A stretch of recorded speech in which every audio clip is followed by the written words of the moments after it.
Friends, you all are welcome to our Business ATM series. In our Business ATM series, we provide understanding of basic topics, process, rules and regulations mentioned under income tax, GST, accounting, etc.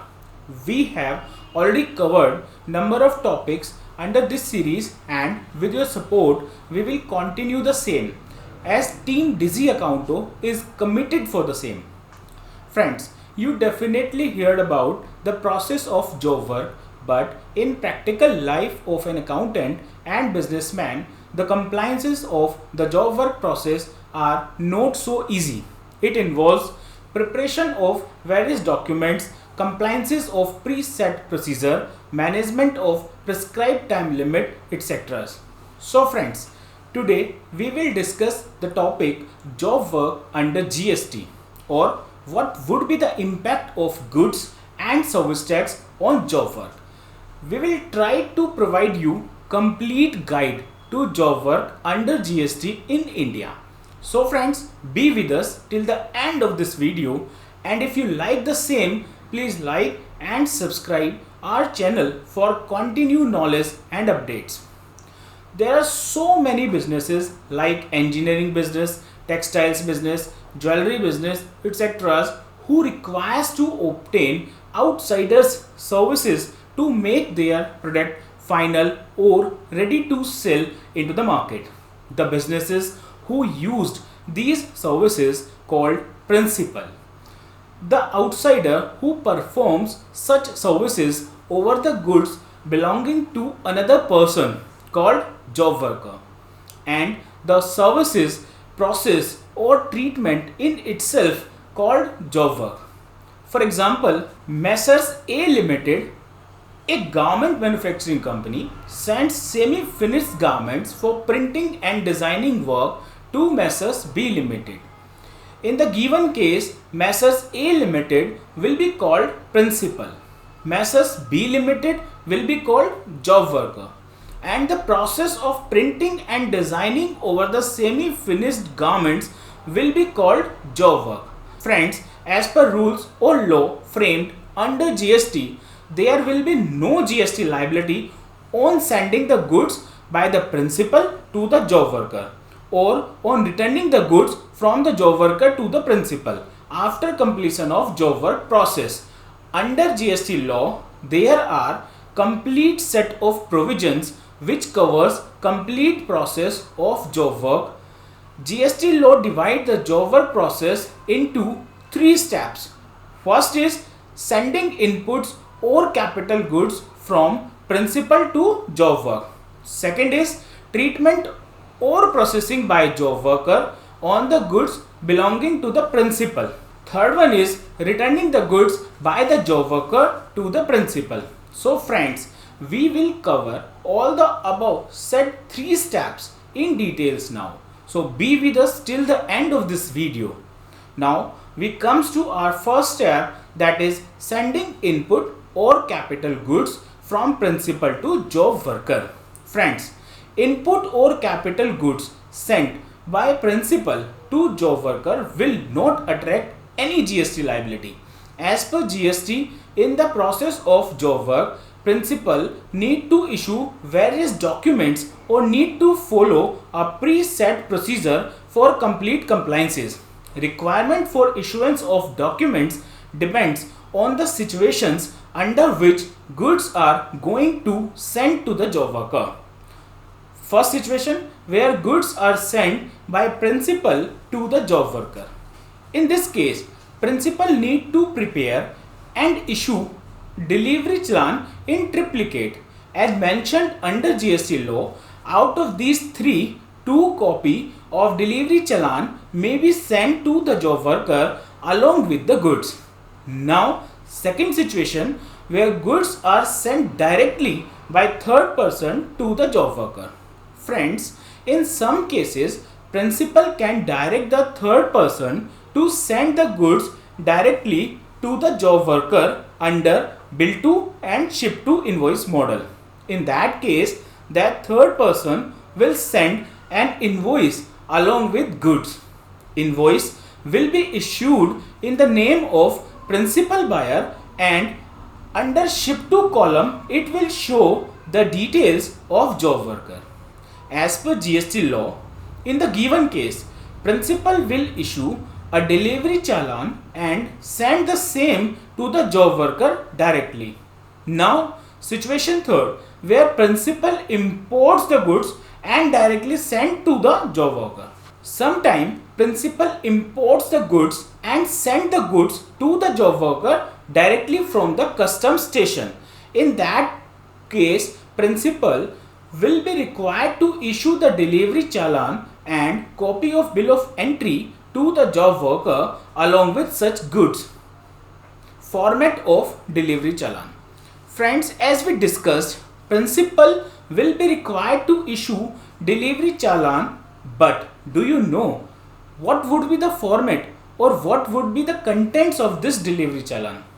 So friends, delivery challan must include the following particular. First, date of challan. Second, number of the challan. Third, name, address and GSTIN of the supplier. Fourth, name, address and GSTIN of the job worker. GSTIN in the case job worker is a registered person. HSN code, description and quantity of the goods, taxable value, tax rate and tax amount also should be there. Apart from above, place of supply, signature of supplier or his authorized representative should also be there on delivery challan. Friends, you know every challan must be shown in form GSTR 1 as well as form GST ITC 04. Now we'll understand what is the form GST ITC 04. Principal is liable to submit records of goods under job work in form GST ITC 04 on yearly or half yearly basis according to turnover limit. GST ITC 04 required the information for goods dispatched to a job worker, received from a job worker or sent from one job worker to another job worker.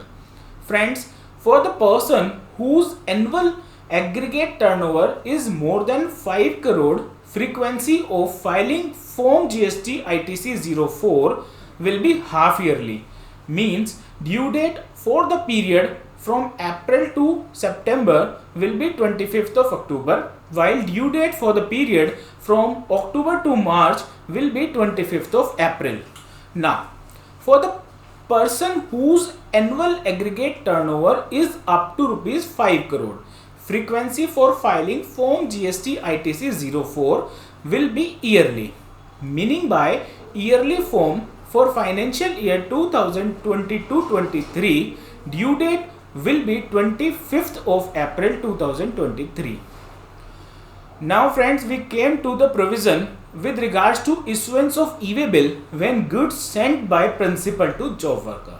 Friends, you all know for every movement of goods, a person will be required to issue e-way bill. So, is there any requirement for issuance of e-way bill when goods sent by principal to job worker?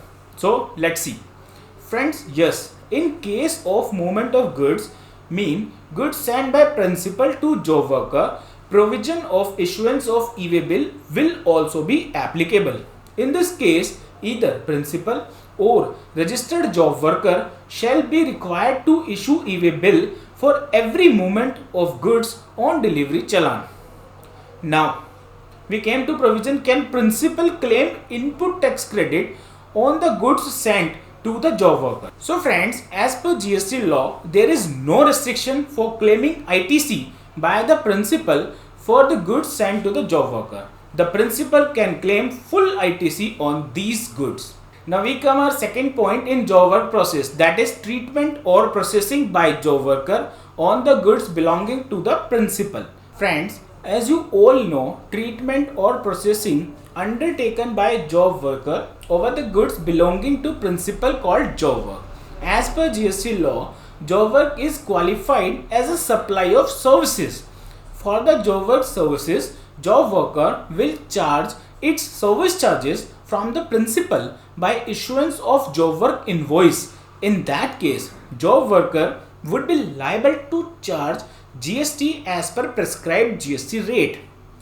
Friends, job work service charges also includes the value of any goods or services used by a job worker. Goods or services that the job worker used in provisioning of job work services. For example, Messrs ABC Limited sent goods worth rupees 10 lakh to Messrs DEF Limited for job work. Messrs DEF Limited, being a job worker, charged job work charges for rupees 1 lakh. Apart from these job work charges, Messrs DEF Limited also used goods worth rupees 20,000 for provisioning of job work services. In that case, Messrs DEF Limited will issue an invoice of rupees 1,20,000 as its job work charges to Messrs ABC Limited. Messrs DEF Limited will charge the GST at applicable tax rate. Now we come to point number 3 under job work process, that is returning the goods by the job worker to the principal. After completion of job work process, goods will be required to return back to the principal. As per GST law, goods needs to return back to the principal within the prescribed time limit. Now we will discuss the procedure for returning the goods and prescribed time limit, where the goods are returned to the principal by the job worker. In the case where the goods returned by the job worker directly to the principal, job worker will be required to send one copy of delivery challan that was received from principal at the time of receiving the goods along with the goods returned. Now, supply of goods by principal from job worker's place of business. Friends, principal can also supply goods directly from job worker's place of business to recipient. Such supplies will be treated as supply made by a principal. It will not be treated as made by a job worker. This can be done only if job worker is a registered person under GST. Otherwise, principal would be required to get register job worker's premises as its additional place of business under GST. Friends, in case principal supply goods directly from job works premises under an export transaction, the LUT or bond shall be executed by the principal itself. Now we come to treatment of waste or scrap generated during the job work at the premises of job worker. Friends, waste or scrap generated during the job work process can be directly sold or supplied by the job worker from its place of business, but in case job worker is not a registered person under GST, principal would be required to supply the same. Now friends, we come to provisions for the time limit for returning the goods from job worker to principal. Friends, as per provisions mentioned under GST, in case of inputs, after completion of job work shall be returned back to the principal or supplied by the principal from the place of job worker within a period of 1 year from the date of receiving by job worker. And in the case of capital goods, after completion of job work shall be returned back to the principal within a period of 3 years from the date of receiving by job worker. Friends, but if commissioner have sufficient cause, then this time limit can be extended further for a period not exceeding 1 or 3 years. Now we comes to treatment where goods are not received within the prescribed time period of 1 or 3 years.